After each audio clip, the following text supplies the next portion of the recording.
أعوذ بالله من الشيطان الرجيم بسم الله الرحمن الرحيم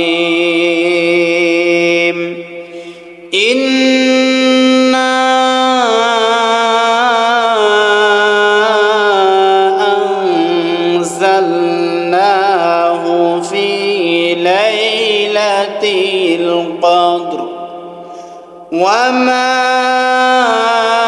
أدراك ما ليلة القدر ليلة القدر خير من ألف شهر تنزل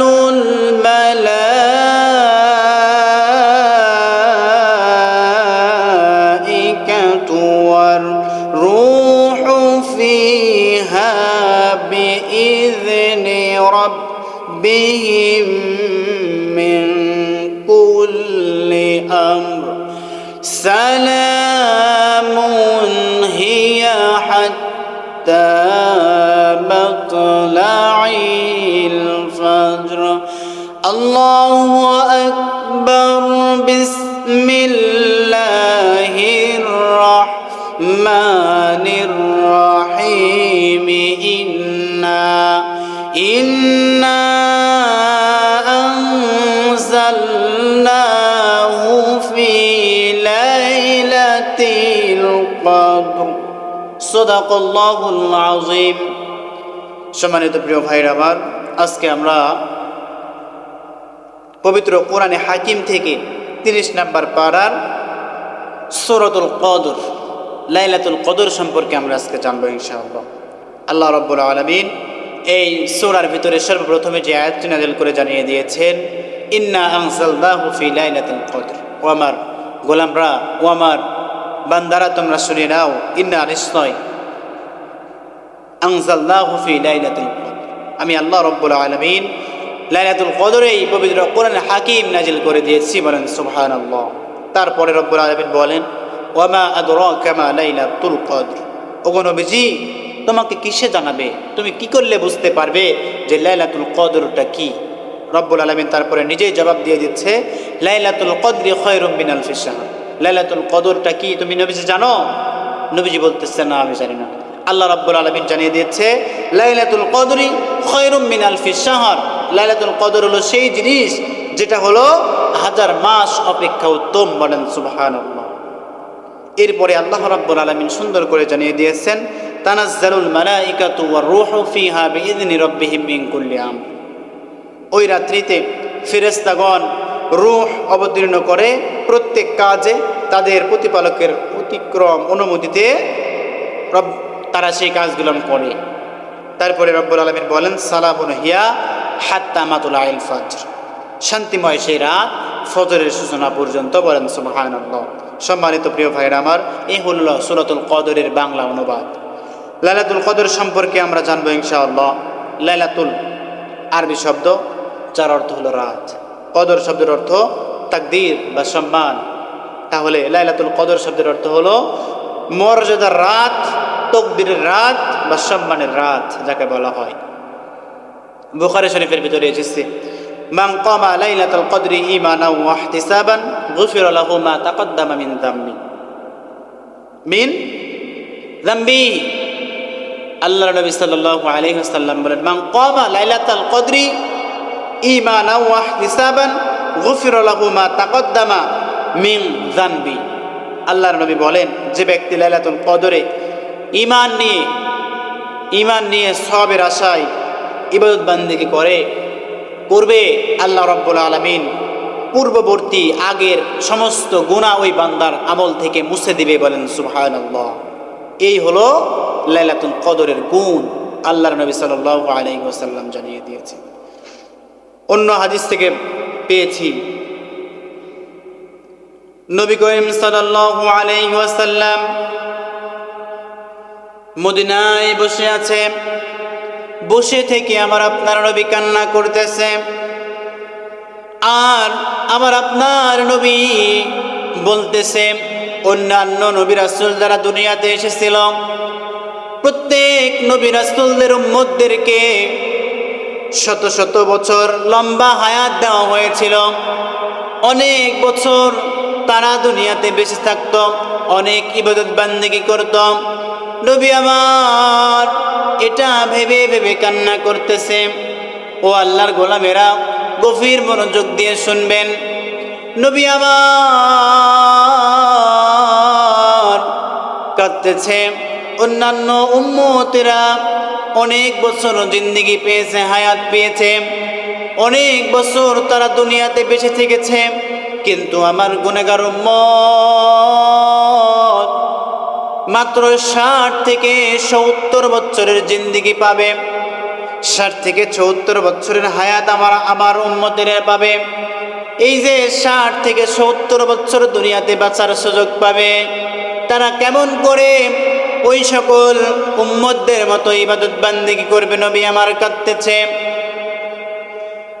আমার নবী বলতেছে, অন্যান্য নবীর উম্মতেরা এত বছর লম্বা হায়াত পেল, এত জিন্দেগি পেল, এত এত আমল করলো, আল্লাহকে খুশি করতে পারলো, আমার উম্মতেরা তো সেই সুযোগ পাবে না। নবীর চোখের পানি ঝরঝর ঝরঝর করে টপ টপ টপ টপ করে মাটিতে পড়তেছে। আমার আল্লাহ রাব্বুল আলামিন আরশে আজিম থেকে আর সহ্য করতে পারে না। আমার আল্লাহ নবীজিকে ডাক দিয়ে বলে, ইয়া রাসূলুল্লাহ, ইয়া হাবিবাল্লাহ, আপনাকে আর কাঁদা লাগবে না রে নবী, আপনাকে আর কাঁদতে হবে না। আমি আল্লাহ রাব্বুল আলামিন অন্যান্য নবী রাসূলদের লম্বা সময় জিন্দেগি দিয়েছিলাম, নবী রাসূলদের উম্মতদেরকে বিশাল জিন্দেগি দিয়েছিলাম।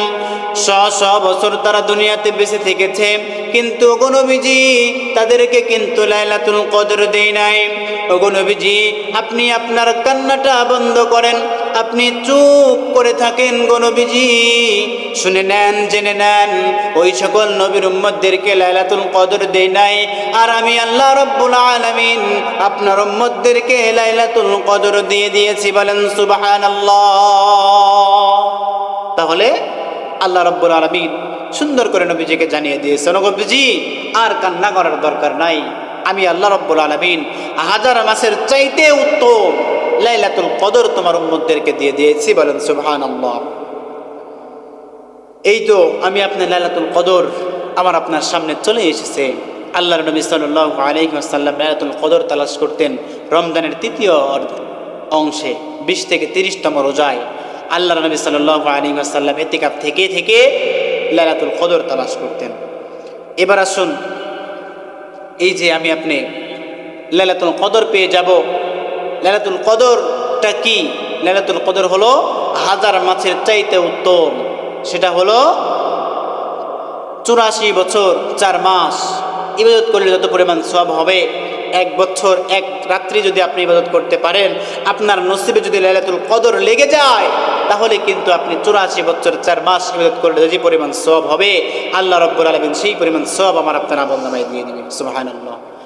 এরপরে আল্লাহর নবী সাল্লাল্লাহু আলাইহি ওয়াসাল্লাম বলেন, মান ক্বামা লাইলাতুল কদরি ঈমানান ওয়া ইহতিসাবান গুফিরা লাহু মা তাকদ্দামা মিন যামবি। আল্লাহর নবী জানিয়ে দিলেন, যে ব্যক্তি মান ক্বামা লাইলাতুল কদরি, লাইলাতুল কদরের রাত্রিতে ঈমানান ওয়া ইহতিসাব, ঈমান নিয়ে সওয়াবের আশায় লাইলাতুল কদরের রাত্রিতে ইবাদত বান্দেগি করবে। ও আমার উম্মতেরা, তোমরা শুনে নাও, তোমরা জেনে নাও, আল্লাহ রাব্বুল আলামিন গুফিরা লাহু মা তাকদ্দামা মিন যামবি, আল্লাহ রাব্বুল আলামিন পূর্বের 1 বছর পূর্বের জিন্দেগির সমস্ত গুনাহগুলি আল্লাহ রাব্বুল আলামিন মাফ করে দিবেন। সুবহানাল্লাহ। তাহলে এই তো লাইলাতুল কদর এর মর্যাদা, এই তো লাইলাতুল কদরের গুরুত্ব। সম্মানিত প্রিয় ভাইরা, আপনি লাইলাতুল কদর পেয়ে গেছেন। আপনাকে লাইলাতুল কদর পেতে হলে রহমত পেয়েছেন মাগফিরাতের শেষের দিকে, নাজাত এর গোটা 10টা দিন আপনাকে আমল করতে হবে, একদিন নয়। টানা 10টা দিন আপনাকে এক লাগারে আপনাকে ইবাদত বান্দেগি করতে হবে। যদি আপনি করতে পারি তবে লাইলাতুল কদর আমার আপনার নসিবে জুটতে পারে। আপনি সেটা না করে শুধু 27-এর রাত্রিতে আপনি মিলাদ মাহফিল আপনি সেই আমল করছেন, হয়তো সেই লাইলাতুল কদরটা 25-এর রাত্রিতে চলে গেছে, আপনি পাবেন না।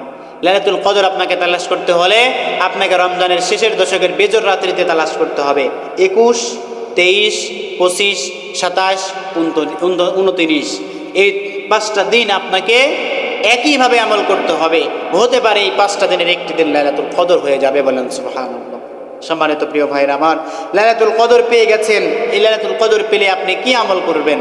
লাইলাতুল কদর পেলে আপনি আমল করব, বেশির থেকে বেশি কোরআন তেলাওয়াত, দোয়া করব, জিকির করব, নফল নামাজ, তাওবা ইস্তিগফার বেশির থেকে বেশি করব। এগুলোর গুরুত্ব আল্লাহর নবী বিশ্বনবী রাহমাতাল লিল আলামিন বেশির থেকে বেশি দিয়ে দিয়েছেন। সম্মানিত প্রিয় ভাইরা আমার, আল্লাহর নৈকট্য অর্জনের জন্যই তো লাইলাতুল কদর আপনাকে তালাশ করতে হবে। লাইলাতুল কদর আপনাকে পেয়ে আপনাকে আমলগুলান করতে হবে। এই রাত্রির বিশেষ দোয়া তিরমিজি শরীফের 3513 নম্বর হাদিস, ইবনে মাজাহ 3850 নম্বর হাদিস থেকে পেয়েছি। হযরত আম্মা জান আয়েশা রাদিয়াল্লাহু তাআলা আনহা বলেন, ইয়া রাসূলুল্লাহ, ইয়া হাবিবাল্লাহ, আমি যদি লাইলাতুল কদর পেয়ে যাই তাহলে আমি কি দোয়া করতে পারি? আপনি তো দোয়া করবেনই, আপনার নিজের ভাষায় দোয়া করবেন, পাঞ্জল ভাষায় আল্লাহকে পাওয়ার জন্য, নৈকট্য অর্জন করার জন্য। কিন্তু বিশ্বনবী সাল্লাল্লাহু আলাইহি ওয়াসাল্লাম যে দোয়াগুলো শিখিয়ে দিয়েছেন, আল্লাহ রাব্বুল আলামিন কোরআনুল কারিমে যে দোয়াগুলো শিখিয়ে দিয়েছেন, কোরআনুল কারিমের ভিতরে দিয়ে দিয়েছেন, সেগুলো কিন্তু অনেক পাঞ্জল ভাষায় দেওয়া আছে। আল্লাহকে পাওয়ার জন্যই কিন্তু সেগুলো দেওয়া আছে। আম্মা জান আয়েশা রাদিয়াল্লাহু তাআলা আনহা যখন নবীজিকে জিজ্ঞাসা করলেন, ইয়া রাসূলুল্লাহ, আমি যদি লাইলাতুল কদর পেয়ে যাই তাহলে কি ইবাদত করতে পারি? এবার আল্লাহর নবী বিশ্বনবী রাহমাতাল লিল আলামিন জানিয়ে দিলেন, ও আয়েশা, তুমি যদি লাইলাতুল কদর পেয়ে যাও তবে আল্লাহর কাছে দোয়া করবে, আল্লাহুম্মা ইন্নাকা আফুউন তুহিব্বুল আফওয়া ফাআফু আন্নী। আল্লাহ, আপনি তো ক্ষমাশীল, আপনি তো ক্ষমা করতে ভালোবাসেন, আপনি আমার জীবনের গুনাহকে, সমস্ত গুনাহকে মাফ করে দেন। সুবহানাল্লাহ বলেন। কি সুন্দর দোয়া আল্লাহর নবী শিখিয়ে দিয়েছেন। আল্লাহুম্মা ইন্নাকা আফুউন তুহিব্বুল আফওয়া ফাআফু আন্নী। ওগো আল্লাহ, আপনি তো গফুরুর রহিম, আপনি তো ক্ষমাশীল, আপনি তো ক্ষমা করতে ভালোবাসেন, আপনি আমার জিন্দেগির গুনাহকে মাফ করে দেন। লাইলাতুল কদর পেয়ে গেলে আপনি বেশির থেকে বেশি এই দোয়াটি পাঠ করুন। এই লাইলাতুল কদরের রাত্রিতে আল্লাহ রাব্বুল আলামিন সপ্তম আসমান থেকে প্রথম আসমানে নেমে আসে। আসার পরে বান্দাকে বলতে থাকে, ও আমার বান্দা, কি আছো অভাবগ্রস্ত, আমার কাছ থেকে অভাব থেকে মুক্তি চাও, আমি আল্লাহ রাব্বুল আলামিন তোমার অভাবকে দূর করে দিব। কি আছো ঋণগ্রস্ত বান্দা, আমার কাছ থেকে ঋণ পরিশোধ করার জন্য আমার কাছ থেকে দোয়া চাও, আমি আল্লাহ রাব্বুল আলামিন তোমার ঋণকে পরিশোধ করার মতো ব্যবস্থা করে দেব। কি আছো অসুস্থ, কি আছো রোগী, আমার কাছ থেকে দোয়া চাও, আমি আল্লাহ রাব্বুল আলামিন দোয়া করো আমার কাছে, আমি আল্লাহ তাআলা তোমার রোগ থেকে শিফা দান করব, রোগ থেকে বিমারি দান করব, রোগ থেকে তোমাকে মুক্তি দান করব। কি আছো ক্ষমা প্রার্থী, কি আছো গুনাহগার, আমার কাছ থেকে গুনাহ থেকে মাপ চাও, আমি আল্লাহ রাব্বুল আলামিন তো গফুরুর রহিম, আমি আল্লাহ তো ক্ষমা করতে ভালোবাসি, আমি আল্লাহ রাব্বুল আলামিন তো মাফ করতে ভালোবাসি। ওগো বান্দা, কি আছো আমার কাছ থেকে ক্ষমা চাও, আমি আল্লাহ রাব্বুল আলামিন ক্ষমা করে দেব। বলেন সুবহানাল্লাহ। সম্মানিত প্রিয় ভাইরা আমার, এই হলো লাইলাতুল কদরের রাত্রি, যে রাত্রিতে আল্লাহ রাব্বুল আলামিন এমন করে করে বান্দাকে ডাকতে থাকে। আপনি পোড়া কপাল মুসলমান। আল্লাহর নবী সাল্লাল্লাহু আলাইহি ওয়াসাল্লাম বলেন, যে ব্যক্তি রমজান পেল, যে মুসলমান রমজান পাওয়ার পরে তার জীবনের গুনাহকে মোচন করে নিতে পারলো না, তার চাইতে হতভাগা, তার চাইতে পোড়া কপাল আর কেউ হতে পারে না। রমজান মাস চলে যাচ্ছে, 20টা দিন আপনি যেমন করে কাটালেন, বাকি 10টা দিন আপনি ঠিক তেমন করেই কাটান। এটা মুসলমানের কাজ হতে পারে না। আপনি গুনাহ মোচন যদি না করে নিতে পারেন, রমজান পাওয়ার পরে আপনার কী লাভ হলো? শুধু রোজা, শুধু তারাবি, শুধু ইফতার, শুধু সাহারি করলেই কি হয়ে গেল? হবে না প্রিয় ভাইরা আমার, হবে না। আল্লাহ রাব্বুল আলামিন আমাদেরকে লাইলাতুল কদর তালাশ করার মতো সেই তৌফিক আমাদের প্রত্যেককে দান করুন। সকলে বলেন আল্লাহুম্মা আমিন। সেই দশকে আমাকে আপনাকে লাইলাতুল কদর তালাশ করতে হবে। বাসায় থাকলে আপনি বেশি থেকে বেশি ইবাদত বান্দি করবেন, তবে বাছাই থেকে আপনি লাইলাতুল কদর তালাশ করার সম্ভাবনা খুবই কম। আপনি যদি লাইলাতুল কদর পেতে চান, আপনাকে ইতিকাফ করা লাগবে। যদি আপনি ইতিকাফ করতে পারেন, তবেই কিন্তু আপনার লাইলাতুল কদর 100% মাস্ট বি, আপনার জন্য লাইলাতুল কদর হয়ে গেছে। লাইলাতুল কদর আমি আপনি যদি পেয়ে যাই, ইতিকাফ যদি আমি আপনি করি, আমার আপনার লাইলাতুল কদর পাওয়া মানে আমার আপনার জিন্দেগির গুনাহগুলোকে রব্বুল আলামিন তো মাফ করে দিয়েছেনই, দিবেনই। কিন্তু যদি লাইলাতুল কদর পাওয়ার পরে আমি আপনি যদি ইতিকাফ করি, ইতিকাফকারীর জন্য 5টি সওয়াব রব্বুল আলামিন, 5টি পুরস্কার রব্বুল আলামিন দিয়ে দিবেন। 1 নাম্বার পুরস্কার হলো জাহান্নামকে 3 খণ্ডক দূরে সরিয়ে দিবেন। কয় খণ্ডক? 3 খণ্ডক। এবার 1 খণ্ডক সমান আসমান জমিনের মাঝখানে যে যত জায়গা আছে এত দূর 1 খণ্ডক সমান। তাহলে 3 খণ্ডক সমান যত বড় জায়গা হয় আপনার থেকে জাহান্নাম রব্বুল আলামিন এত দূরে সরিয়ে দেবে। বলেন সুবহানাল্লাহ। এবার 2 নাম্বার পুরস্কার এতে যারা করে তাদের জন্য 2 নাম্বার পুরস্কার হলো 2টি কবুল হজ, 2টি উমরা হজ করার সওয়াব রব্বুল আলামিন বান্দার আমলনামায় দিয়ে দিবে। আমরা দুনিয়াতে লক্ষ লক্ষ টাকা খরচ করি, লক্ষ লক্ষ টাকা করে হজে যাই, উমরায় যাই। আমি আপনি কেউ কি বলতে পারবো আমার আপনার হজ, আমার আপনার উমরা আল্লাহর দরবারে কবুল হয়েছে? বলতে পারবো না। এই যে বলতে পারবো না, কিন্তু বলতে পারবো না বলেই আমার আপনার গুনাহকে মাফ হয়েছে কিনা বলতে পারবো না। তবে যদি আমি আপনি উমরা করতে চাই, উমরা কবুল, উমরা হজ করতে চাই, সওয়াব নিতে চাই, তাহলে আপনাকে আমাকে ইতিকাফ করা লাগবে। নাম্বার 3 লাইলাতুল কদর অন্বেষণ করা। নাম্বার 4 নেক আমলকারীর অংশে ইতিকাফকারী পাবে। নাম্বার 5 ইতিকাফকারীর যে পুরস্কার সেটা হলো ইতিকাফের শেষ দিন এই ইতিকাফকারী ব্যক্তি যেই দোয়া আল্লাহর কাছে করবে, আল্লাহ রাব্বুল আলামিন তার সেই দোয়াকে কবুল আর মঞ্জুর করে নেবেন। বলেন সুবহানাল্লাহ। সম্মানিত প্রিয় ভাইরা, আবার আল্লাহ রাব্বুল আলামিন এভাবেই আমাকে আপনাকে পুরস্কার দিবেন। আল্লাহ রাব্বুল আলামিন আমাকে আপনাকে লাইলাতুল কদর অন্বেষণ করার, লাইলাতুল কদর পাওয়ার মতো সেই সৌভাগ্য দান করুন। সকলে বলুন আল্লাহুম্মা আমিন।